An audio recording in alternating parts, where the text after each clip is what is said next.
வணக்கம். அன்பார்ந்த மாணவ செல்வங்களே, 11ஆம் வகுப்பில் உங்களை வரவேற்பதில் மிக்க மகிழ்ச்சி அடைகின்றேன். வாழ்த்தி வரவேற்கின்றேன். ஐ ஆம் மாலதி, காமர்ஸ் அண்ட் அக்கௌண்டன்சி. உங்களுக்கு இந்த வருஷம் நான் தான் எடுக்க போகிறேன். சரியா? இல்லை, அதாவது பார்த்தீங்க அப்படின்னா, இதுவரை நீங்கள் எல்லாம் 10th வரையிலும், ஃபஸ்ட் ஸ்டாண்டர்ட்லேருந்து 10th வரையிலும் பார்த்தீங்க அப்படின்னு சொன்னால் காமனாக Tamil, English, maths, science, social இப்படி தான்ப்பா படிச்சுட்டு வந்திருப்பீங்க. இப்போ ஹையர் செகண்டரி வந்து தான் பார்த்தீங்க அப்படின்னா தனித்தனியாக உங்களுடைய விருப்பத்திற்கு ஏற்ற மாதிரி குரூப்புங்களை வந்து சூஸ் பண்ணியிருக்கிறீங்க. சரியா? அப்படி இருக்கிறப்ப பார்த்தீங்க அப்படின்னா ஃபஸ்ட் குரூப், செகண்ட் குரூப் எடுத்தவங்களுக்கு எந்த விதமான மாற்றங்களுமே இருக்காது. மேக்ஸு, சயின்ஸு அவங்கெல்லாம் பார்த்தீங்கன்னா 10th வரையிலும் படித்ததே தான் வந்து டெப்த்தாக படிக்க போகிறாங்க. பட் நம்ம ஆர்ட்ஸ் குரூப் வந்து இதிலேருந்து முற்றிலும் வந்து டிஃப்ரெண்ட்டானது. உங்களுக்கு அக்கௌண்டன்சி, காமர்ஸ், எக்கனாமிக்ஸ் இப்படி டிஃப்ரெண்ட்டாக நீங்கள் புதுசாக படிக்க போகிறீங்க. அதில் இப்போல்லாம் பார்த்தீங்க அப்படின்னு சொன்னால் உங்களுக்கு நிச்சயமாக இந்த சப்ஜெக்ட் நேமே வந்து புரியாமல் இருப்பீங்க. போக போக சரியாயிடும். சரிங்களா? அதனால் இது வந்து ஃபுல்லும் புதுசாக நீங்கள் படிக்க போகிறீங்க. அதனால் இதில் கொஞ்சம் கவனத்தை செலுத்தி ஆரம்பத்துலேருந்து பார்த்தீங்க அப்படின்னு சொன்னால் நல்லா படிங்க. ரொம்ப ஹெவியாக இருக்காது, ஈஸியாக தான் இருக்கும். ஈஸியாக இருக்கும் அப்படிங்கிறதையே மனசில் வச்சுட்டு அதே மோட்டிவ்லேயே நீங்கள் படிக்க ஆரம்பிங்க. மீண்டும் ஒரு முறை உங்களை வந்து வாழ்த்தி வரவேற்கின்றேன். இந்த ஆர்ட்ஸ் குரூப்பில் நல்லபடியாக நீங்கள் சக்ஸஸ் பண்ணணும். ஓகே, சக்ஸஸ் வந்து இப்போ நம்ம இன்றைக்கி சப்ஜெக்ட் போகலாம். ஓகேவா? நான் தான் அக்கௌண்ட்ஸ், காமர்ஸ் ரெண்டுக்குமே உங்களுக்கு எடுக்க போகிறேன்ப்பா. இன்றைக்கி நம்ம கிளாஸ் என்னன்னு சொல்லி கேட்டிங்க அப்படின்னா, டுடே கிளாஸ் என்னன்னு சொல்லி பார்த்தீங்க அப்படின்னா அக்கௌண்டன்சி கிளாஸு. சரி, இப்போ ஃபஸ்ட்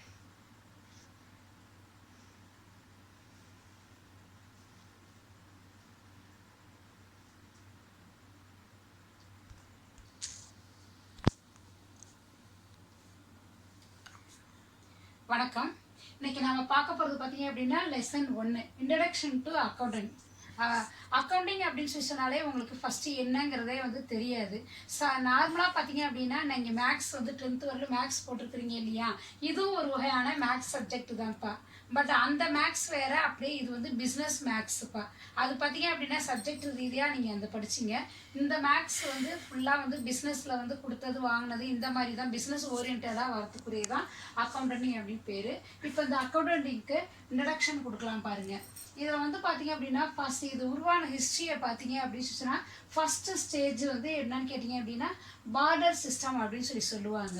பார்டர் சிஸ்டம் மீன்ஸ் பார்த்தீங்க அப்படின்னா அதாவது வந்து ஒன்ஸ் அப்பான் ஏ டைம் பார்த்தீங்க அப்படின்னா ஃபஸ்ட்டு எப்படி இருந்துச்சுன்னு கேட்டிங்கன்னா, அதாவது நம்மள்கிட்ட இருக்கிற பொருள் பார்த்தீங்க அப்படின்னா அடுத்தவங்கள்ட்ட கொடுத்துட்டு அவங்கள்ட்ட என்ன பொருள் இருக்கோ அதுக்கு நாம் வாங்கிக்கிட்டோம். சரிங்களா? அதுதான் பார்த்தீங்க அப்படின்னு சொன்னால் முதல்ல வந்து உருவானுச்சு பார்டர் சிஸ்டம். அதுக்கு பேர் தான் பார்த்தீங்க அப்படின்னா பார்டர் சிஸ்டம். அது நாளடைவில் பார்த்தீங்க அப்படின்னு சொன்னால் சாட்டிஸ்ஃபேக்ஷன் ஆகலை. அதனால என்ன பண்ணினாங்கன்னு கேட்டிங்கன்னா ஒரு மணிங்கிறது அப்போ தான் உருவானுச்சு. புரியுதுங்களா? அந்த பொருளுக்கு பொருள் ஈடாகலை. என்கிட்ட காஸ்ட்லி பொருள் இருந்துச்சுன்னா உங்கள்கிட்ட வந்து குறைவான மதிப்பிலான பொருள் இருந்துச்சு அப்படிங்கிறப்ப அதை கொடுத்து வாங்குறப்ப சாட்டிஸ்ஃபேக்ஷன் ஆகாத இருந்தப்போ தான் மணி அப்படிங்கிற ஒரு பொருளுக்கு மதிப்பான ஒரு பொருளை கொடுத்து வாங்குற ஒரு ஸ்டேஜ் உருவானுச்சு. நாளடைவில் பார்த்தீங்க அப்படின்னு சொன்னால் அதே வளர்ந்து இன்னைக்கு அப்படியே கணக்குகள் பார்த்தீங்க அப்படின்னு சொன்னால் எழுதி வைக்க ஆரம்பித்து பணங்கிற ஒரு மதிப்பை கொடுத்து திருப்பி எழுதி வைக்க ஆரம்பிச்சு ஸ்டெப் பை ஸ்டெப்பாக இன்னைக்கு உருவாகி இன்னைக்கு பல கிளைகளோட அக்கௌண்டன்சியோட வளர்ச்சி எங்கேயோ போய் இன்னைக்கு டுடே லைஃப்பில் பார்த்தீங்க அப்படின்னு சொன்னால் அக்கௌண்டன்சி அப்படிங்கிறது டுடே எங்கேயோ போய் நிற்கிதுப்பா. சரி, அதோட வளர்ச்சியை பாருங்கள். Over the countries accounting has remained confined to the financial recording. என்னென்ன சொல்கிறாங்க? Financial record keeping function of the accounts. But today's rapidly changing business environment has forced the accountants to reassess the roles and functions. என்ன சொல்கிறாங்க first பார்த்தீங்க அப்படின்னு சொன்னால் கண்ட்ரிஸில் accounting confuse financial recording keeping.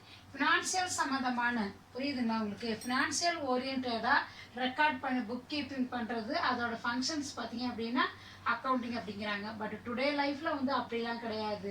ரெபிட்லி changes, சுத்தமாக முற்றிலும் மாறுபட்ட ஒரு சூழ்நிலையில் நம்ம இருக்கிறோம். இன்னைக்கு அக்கௌண்டிங் பல கிளைகளோட முற்றிலும் மாறுபட்ட ஒரு கிளைகளோட நம்ம இருக்கிறோம் அப்படிங்கிறாங்க. மீனிங் இதுக்கு இப்போ மீனிங் பாருங்க. Meaning of accounting. Accounting is the process of identifying, recording, classifying, summarizing, interpreting and communicating financial information relating to an organization to the interested users for judgment and decision making. So accounting is the process of identification. என்ன பண்ணுறது, உங்களுக்கு அடையாளம் காண்றது, recording, அடுத்து classifying வகைப்படுத்துதல், summarising பார்த்தீங்க அப்படின்னா interpreting and communicating, உங்களுக்கு வந்து தகவல் தொடர்புகளை உருவாக்கிறது, ஃபினான்ஷியல் இன்ஃபர்மேஷனை நிதியியல் சார்ந்த தகவல்களை அளிப்பது போன்ற ஆர்கனைசேஷன் அமைப்புகளை உருவாக்குறதுக்கு பேர் தான் என்னன்னு சொல்லி சொல்கிறாங்க அக்கௌண்டிங் அப்படிங்கிறாங்க. இதனால் உங்களுக்கு ஜட்ஜ்மெண்ட் என்ன முடிவு எடுக்க முடியுது அப்படின்னு சொல்லி கேட்டிங்கன்னா சரியான முடிவு எடுக்க முடியுது, டெசிஷன் மேக்கிங் சரியான முடிவு எடுக்க முடியுது அப்படின்னு சொல்லி சொல்கிறாங்க. அந்த மீனிங் கொஞ்சம் மேலே.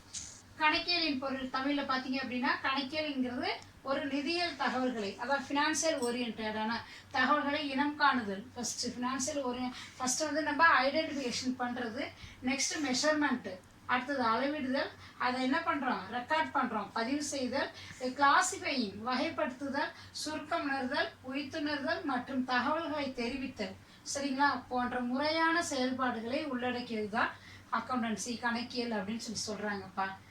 டெஃபினிஷன் பாருங்க. இது இப்போ அக்கௌண்டிங்க்கு டெஃபினிஷன் என்ன சொல்கிறாங்கன்னு பார்த்தீங்க அப்படின்னா கணக்கியல் கழகத்தின், அதாவது அமெரிக்கன் அக்கௌண்டிங் அசோசியேஷன், அதோட கூற்றின்படி கணக்கியல்ங்கிறது வந்து ஒரு பொருளாதார தகவல்களை கண்டறிந்து சரியா அளவிட்டு தகவல் தெரிவிக்கக்கூடிய ஒரு செயல்பாடாகும். இதன் மூலம் தகவல்களை பயன்படுத்துவோர் தக்க தீர்வு காண்பதற்கும் மற்றும் முடிவெடுப்பதற்கும் ஒரு டெசிஷன் மேக்கிங் எடுக்கிறதுக்கும் இது வந்து ஹெல்ப்ஃபுல்லாக இருக்குது அப்படின்னு சொல்லி சொல்கிறாங்க. நெக்ஸ்ட் பார்த்தீங்க அப்படின்னு சொல்லி சொன்னப்ப இப்போ அக்கௌண்டிங் சைக்கிள், சரிங்களா, கணக்கியல் சுழற்சி அப்படின்னு சொல்லி சொல்லுவாங்க. இது எந்த விதத்தில் பார்த்தீங்க அப்படின்னு சொல்லி சொன்னால் நம்ம சர்க்கிள் பண்ணுறோம் அப்படின்னு கேட்டிங்கன்னா ஓப்பனிங் என்ட்ரி ஃபஸ்ட்டு பார்த்தீங்க அப்படின்னு சொன்னால் ஓப்பனிங் என்ட்ரி ஃபஸ்ட்டு நம்ம என்ட்ரு பண்ண போகிறோம் அப்படிங்கிறப்ப அதுக்கு என்ன ப்ராசஸ்லாம் இருக்கணும் அப்படின்னு பாருங்கள். நீங்கள் ஃபஸ்ட்டு வந்து பார்த்தீங்க அப்படின்னு சொன்னால் ஒரு டிரான்சாக்ஷன் நடந்திருக்கணும் ஃபஸ்ட்டு, சரியா, இதுதான்ப்பா உங்களுக்கு ஃபஸ்ட்டு ஸ்டேஜ். ஒரு டிரான்சாக்ஷன் அப்படிங்கிறது நடந்திருக்கணும். டிரான்சாக்ஷன் மீன்ஸ் வந்து ஒருத்தர் வியாபாரம் பண்ணியிருந்தாங்கன்னா அது இன்னொருத்தர் வாங்கியிருக்கணும், இல்லை இன்னொருத்தர் வாங்குறாங்கங்கிற பட்சத்தில் இன்னொருத்தர் பிஸ்னஸ் பண்ணியிருக்கணும், சரியா. எனியோ வந்து இரண்டு நபர்களுக்கிடையே வந்து ஒரு நடவடிக்கை நடந்திருக்கணும். அதுதான் பார்த்தீங்க அப்படின்னா டிரான்சாக்ஷன், ஏதோ எனி ஒன் டிரான்சாக்ஷன் நடந்திருக்கணும்.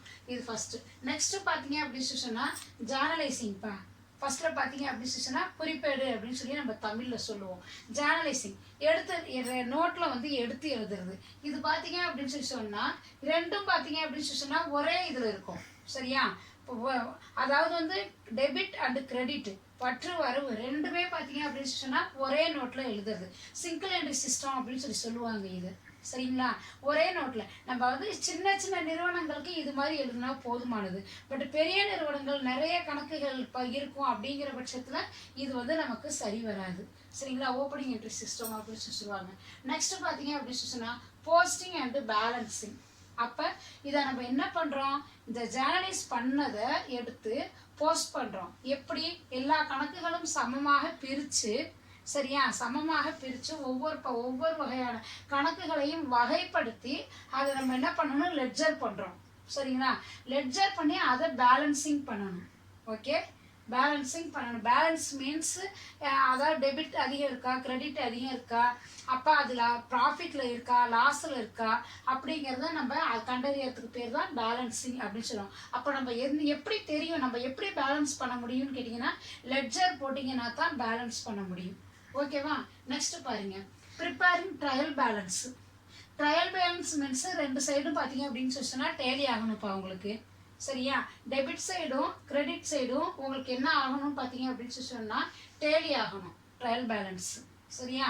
பட் கிரெடிட்டும் டெபிட்டும் என்ன செய்யணும் கடைசியில் டேலி ஆகணும். அப்படி இன்கேஸ் டேலி ஆகும் 99% டேலி ஆகும். நான் ஆகலை அப்படிங்கிற பட்சத்தில் உங்களுக்கு என்ன போடுவீங்க, சஸ்பென்சஸ் அக்கௌண்ட் போட்டு நீங்கள் டேலி பண்ணி காட்டணும். சஸ்பென்சஸ் அக்கௌண்ட் வந்து எப்பயுமே உங்களுக்கு கொடுக்க மாட்டாங்க. சம்டைம்ஸ் கணக்கில் ஏதாவது வந்து ப்ராப்ளம் இருந்தால் மட்டும்தான் அந்த மாதிரி கொடுப்பாங்க. அப்படி போட்டு நம்ம என்ன பண்ணணும்னு சொல்லி கேட்டிங்கன்னா பேலன்ஸ் பண்ணி காட்டணும். அடுத்த நெக்ஸ்ட் ப்ரிப்பேரிங் ட்ரேடிங் அக்கௌண்ட். வணிக சம்பந்தமான கணக்குகளை, வாணிப கணக்குகளை, வியாபார கணக்குன்னு சொல்லி பேருப்பா. இந்த கணக்குகளை நம்ம 3 வகையாக பிரிக்கிறோம். வியாபார கணக்கு,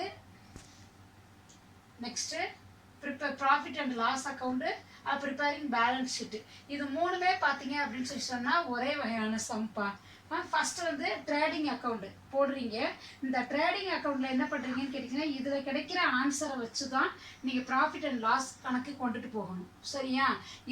இதுல வந்து உங்களுக்கு ப்ராஃபிட் கிடைச்சிச்சுன்னா இதுலயும் ப்ராஃபிட் தான் கிடைக்கும். பட் இதை விட என்ன பண்ணும், பர்சன்டேஜ் கம்மியா இருக்கும். ஒரு எக்ஸாம்பிள் சொன்னோம் அப்படின்னு சொல்லிச்சுன்னா, இதை 1000 rupees உங்களுக்கு ப்ராஃபிட் அப்படின்னு சொல்லிச்சுன்னா இதில் 800 தான் கிடைக்கும். ஏன் மிஸ் அந்த மாதிரி குறையுது அப்படின்னு கேட்டிங்கன்னா, இது வந்து டைரெக்டாக நமக்கு கிடைச்ச ஒன்லி ப்ராஃபிட் மட்டும்தான் இதில் காட்டும். இதில் என்ன காட்டும் அப்படின்னு சொல்லி கேட்டிங்கன்னா, அதில் அந்த எக்ஸ்ட்ரா நம்ம செலவுகள் அந்த பிஸ்னஸ்க்காக ஓரியன்டாக நம்ம செலவுகள் செஞ்சுருக்கோம் இல்லையா, எக்ஸ்பென்சஸ் பண்ணியிருக்கோம் இல்லையா, அந்த எக்ஸ்பென்சஸ் எல்லாம் லெஸ் பண்ணுறது போக கிடைக்கக்கூடிய துல்லியமான ப்ராஃபிட் தான் நமக்கு இதில் ப்ராஃபிட் அண்ட் லாஸ் அக்கௌண்ட்டில். இப்போ இதை எடுத்துகிட்டு நம்ம எங்கே போகணும்னு கேட்டிங்க அப்படின்னா, balance sheet, liabilities, assets and liabilities ரெண்டையும் நம்ம கால்குலேட் பண்ணணும். பண்ணினா கடைசியில் கணக்கு என்ன ஆகணும்னு சொல்லி கேட்டிங்கன்னா டேலி ஆகணும். இதில் வந்து உங்களுக்கு என்னது மொத்த லாபம் கிடைக்கும், நல்லா கவனிச்சுக்கோங்க. இதில் வந்து நெட் ப்ராஃபிட் கிடைக்கும். சரியா? இதில் நெட் ப்ராஃபிட் கிடைக்கும், இதில் கிராஸ் ப்ராஃபிட் கிடைக்கும். இதில் பார்த்தீங்க அப்படின்னா சம் டேலி ஆகணும். இதுதான் வந்து ப்ரொசீஜர். டோட்டலி பார்த்தீங்க அப்படின்னா அக்கௌண்டிங்கோட சைக்கிள். ஃபஸ்ட்டு பாருங்கள், நான் ரீகால் பண்ணுறேன் உங்களுக்கு. ஃபஸ்ட்டு டிரான்சாக்ஷன் இருக்கணும், அடுத்தது பார்த்தீங்க அப்படின்னு சொன்னால் ஜேர்னல் பண்ணணும், அடுத்தது அதுலேருந்து எடுத்து லெட்ஜர் பண்ணணும், அடுத்தது ட்ரையல் பேலன்ஸ் கொண்டு போகணும், trading account, profit and loss account, balance sheet prepare பண்ணணும். ஓகேவா? ஓகேப்பா, நெக்ஸ்ட் பாருங்கப்பா, என்ன சொல்கிறாங்க, அப்ஜெக்டிவ்ஸ் ஆஃப் அக்கௌண்டிங். அக்கௌண்டிங்கோட நோக்கம் என்ன, உங்களுக்கு எதுக்காக நம்ம ப்ரிப்பேர் பண்ணுறோம்? சரிங்களா? ஃபர்ஸ்ட் பாயிண்ட் பார்த்தீங்க அப்படின்னா, to keep a systematic record of financial transactions and events.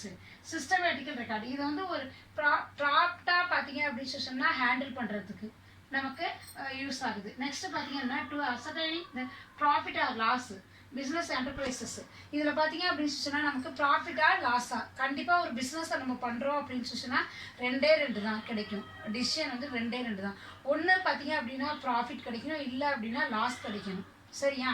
அப்போ இயர் எண்டிங்கில் உங்களுக்கு ப்ராஃபிட் கிடைச்சிருக்கா இல்லை லாஸ் ஆகிருக்கா அப்படிங்கிறது. ப்ராஃபிட் கிடைச்சிருந்தா நம்ம என்ன பண்ணணும், அடுத்த ஸ்டெப்பு நம்ம என்ன செய்யணும். லாஸ் ஆகிருந்துச்சு அப்படின்னு சொன்னால் லாஸ் ஆகிறதுக்கு ரீசன் என்ன அப்படிங்கிறதுலாம் நம்ம இதை வச்சு தான் டிசிஷன் எடுக்க முடியும். சரிங்களா? அதுக்கு இது பயன்படுது. To ascertaining the financial positions or status of the enterprises. Financial position ஒவ்வொரு பெரிய பெரிய கம்பெனிகள்லையும் பார்த்தீங்க அப்படின்னாப்பா, நிதி அமைச்சர்லாம் இப்போ பார்க்குறீங்க இல்லையா, நீங்கள் அரசியல்லாம் பார்க்குறீங்க இல்லையா, 5 years 10 years இந்த மாதிரிலாம் பார்த்தீங்க அப்படின்னு சொன்னால் நாளைக்கு தேவையான பணத்தை இன்னைக்கு பிளான் பண்ண மாட்டாங்கப்பா. பெரிய பெரிய கம்பெனிஸ்லாம் பார்த்தீங்க அப்படின்னு சொன்னால் மினிமம் 5 yearsக்கு பிளான் பண்ணி வச்சுருப்பாங்க. சரியா? அந்த 5 yearsக்குள்ளார எந்த விதமான ஸ்ட்ரகிள் ஆனாலுமே அவங்க அதை பேலன்ஸ் பண்ணிப்பாங்க. அதுக்கப்புறம் உங்களுக்கு மீறி வந்துச்சு அப்படின்னு சொன்னால் தான் ப்ராப்ளம் ஆகும். சரிங்களா? இப்போ இந்த கொரோனா பீரியடில் கூட நீங்களே வந்து புரிஞ்சுருப்பீங்க, எவ்வளோ பெரிய கம்பெனிகள் எல்லாமே பார்த்தீங்க அப்படின்னு சொன்னால் சஃபர் ஆனாங்கங்கிறது உங்களுக்கே புரியும். ப்ராக்டிக்கலாகவே உங்களுக்கே புரியும் எல்லாமே எந்த அளவுக்கு வந்து சஃபர் ஆனாங்கன்னு சொல்லிட்டு. அது மாதிரி அந்த ஃபினான்ஷியல் பொசிஷன், அதோட ஸ்டேட்டஸ், நம்ம எந்த லெவலில் இருக்கிறோம், நம்ம இன்னும் எவ்வளோ ப்ரிப்பேர் பண்ணணும், அல்ல அப்படி ப்ரிப்பேர் பண்ணி வச்சுருக்கிற அமௌண்ட்டுங்களை சும்மா வச்சுருக்காம எந்த டைரெக்ஷனில் நம்ம அதை வந்து ஒர்க் அவுட் பண்ணோன்னா நமக்கு அதை வந்து எதில் போட்டு நம்ம வந்து பண்ணோம் அப்படின்னா நமக்கு ப்ராஃபிட் கிடைக்கும் அப்படிங்கிறதெல்லாம் வந்து இது மூலியமாக தான் நம்ம தெரிஞ்சுக்க முடியுது. To provide information to various stock holders for the requirement. அதாவது இதான் பலவிதமான ஷேர் ஹோல்டர்ஸுங்களுக்கு பார்த்தீங்க அப்படின்னு ஸ்டாக் ஹோல்டர்ஸ், ஷேர் ஹோல்டர்ஸ் இவங்களுக்குலாம் தேவையான தகவல்கள் இன்ஃபர்மேஷனை கொடுக்குது. இதெல்லாம் தயார் பண்ணணும் அப்படின்னு சொன்னால் தான் இவங்களுக்கு தேவையான இன்ஃபர்மேஷன் கொடுக்குது. Next to protect the properties of an enterprises and பிஸ்னஸோட நிலைமையை வந்து ப்ராப்பராக வந்து நம்ம தெரிஞ்சுக்கிறது. To ascertaining the solvency and liquidity positions of an enterprises. Solvency ப்ராப்ளங்களை வந்து சால்வ் பண்ணுறதுக்கும் நமக்கு ஸ்மூத்தாக பிஸ்னஸை கொண்டு போகிறதுக்கும், சரிங்களா, தேவையான நிதி நிலைமைகளை ஆராய்ச்சி சரி பண்ணிக்கிறதுக்கும் நமக்கு இந்த அக்கௌண்டிங் நமக்கு யூஸ்ஃபுல்லாக இருக்குது. அதான் இதோட ஆப்ஜெக்டிவ்ஸு. நெக்ஸ்ட் பார்த்தீங்க அப்படின்னு சொன்னால் இதோட இம்பார்ட்டன்ஸை பார்க்கலாம். நெக்ஸ்ட் பாருங்கப்பா. சரி பாருங்க, ஃபங்க்ஷன்ஸ் பாருங்க. இப்போ அக்கௌண்டிங்கோட ஃபங்க்ஷன்ஸு என்ன, அதோட பணிகள் என்ன, கணக்கியலோட பணிகள் என்னென்ன.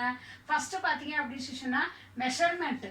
First measurement, systematical record. இது வந்து என்ன நம்ம சொன்னால் இதை அண்டர்லைன் பண்ணி வச்சுக்கோங்க. சிஸ்டமேட்டிக்கல் ரெக்கார்டு ஆஃப் டிரான்சாக்ஷன்ஸு, இது வந்து ஒரு முறையான பதிவு. அப்போ இது என்ன பண்ணுதுன்னு சொல்லி கேட்டிங்கன்னா, ஃபினான்ஷியல் லெவலில் பார்த்தீங்க அப்படின்னு சொன்னால் உங்களுக்கு அளவிடுது. சரியான நமக்கு வந்திருக்கிறது சரியாக இருக்குதா, இல்லை டெபிட் சரியாக இருக்கா, கிரெடிட் சரியாக இருக்கா, இதை எல்லாத்தையுமே என்ன பண்ணுதுன்னு கேட்டிங்க அப்படின்னு சொன்னால் மெஷர்மெண்ட் பண்ணுது. அடுத்தது பார்த்தீங்க அப்படின்னு சொன்னால் forecasting with the help of the various tools of accounting prices of performance and financial positions. Financial பொசிஷனை பார்த்தீங்கன்னா business enterprises can be forecasted. இப்போ இது என்ன பண்ணுதுன்னு சொல்லி கேட்டிங்க அப்படின்னு சொன்னால் இருக்கிற நிலைமையை கொஞ்சம் ஆஃப் பண்ணு.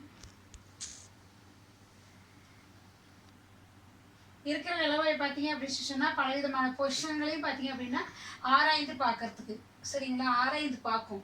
நம்ம பொசிஷன் எல்லா பொசிஷனுமே ஃபினான்ஷியல் பொசிஷன்லேருந்து, அதாவது எல்லா பர்ஃபார்மன்ஸு எல்லாமே சரியாக இருக்குதா அப்படின்ட்டு. நெக்ஸ்ட்டு பார்த்தீங்க அப்படின்னா கம்பேரிசன். கம்பேரிசன் மீன்ஸ் ஒரு கம்பெனியோட அடுத்த கம்பெனி, அதாவது கம்பேர் பண்ணி பார்க்கறது.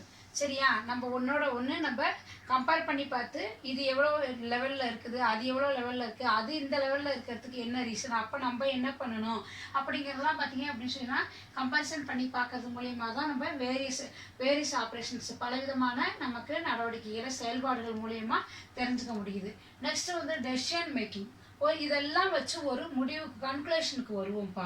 புரியுதா? இந்த ரீசன்ஸ் நம்ம மேலே பார்த்த ரீசன்ஸ்களெல்லாம் வச்சு நம்ம ஒரு கன்க்ளூஷனுக்கு வருவோம். கன்க்ளூஷனுக்கு வந்ததுக்கப்புறம் நம்ம என்ன பண்ணுவோம், ஒரு டெசிஷன் மேக்கிங், ஒரு முடிவு எடுப்போம். சரிங்களா, என்ன நமக்கு தேவையான முடிவு எடுப்போம். முடிவு மீன்ஸ் பார்த்தீங்க அப்படின்னு சொன்னால் என்ன relevant information to the management for planning evaluations, அது இந்த evaluation performance and control this, இது மாதிரி பார்த்தீங்க அப்படின்னா நிறைய விதமான உங்களுக்கு டெசிஷன் மீன்ஸ் ஒரே லெவலில் வந்து எடுக்க மாட்டோம். நம்ம price level, constrain cost, decision making, sales, activities extra, இந்த மாதிரி பார்த்தீங்க அப்படின்னா டெசிஷன் மேக்கிங் எடுப்போம். ஓகேயா, இந்த பொசிஷனை பார்த்து தான் எடுப்போம்.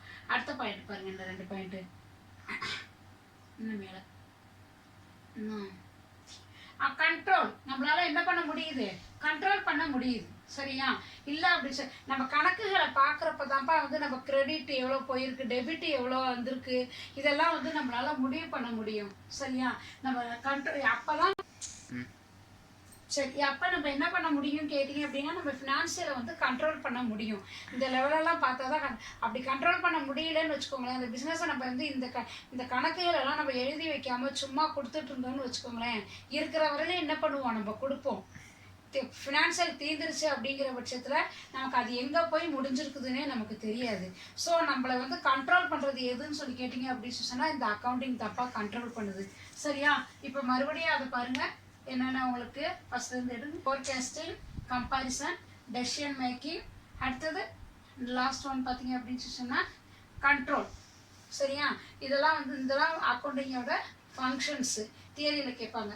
இப்போ அதே தப்பா வரும் உங்களுக்கு. இம்பார்ட்டன்ஸ்ன்னு பார்க்க போனோம் அப்படிங்கிற பட்சத்தில் இதே தான் வரும். அதில் வந்ததே தான் வந்து இதுலேயும் வரும். இம்பார்ட்டன்ஸ் என்னென்ன, அக்கௌண்டிங்கோட இம்பார்ட்டன்ஸ் அப்படி இருக்கட்டும். அக்கௌண்டிங்கோட இம்பார்ட்டன்ஸ் அப்படின்னு சொல்லி பார்த்தீங்க அப்படின்னு சொன்னால் ஃபர்ஸ்ட் பாயிண்ட் பார்த்தீங்க அப்படின்னு சொன்னால் சிஸ்டமேட்டிக்கல் ரெக்கார்ட்ஸு. சரியா, இது வந்து ஒரு முறையான பதிவு அப்படின்னு சொல்லி சொல்கிறாங்க. All the transaction of an enterprises which are என்ன சொல்கிறாங்க, financial in nature are recorded in a systematical way in the books of accounting.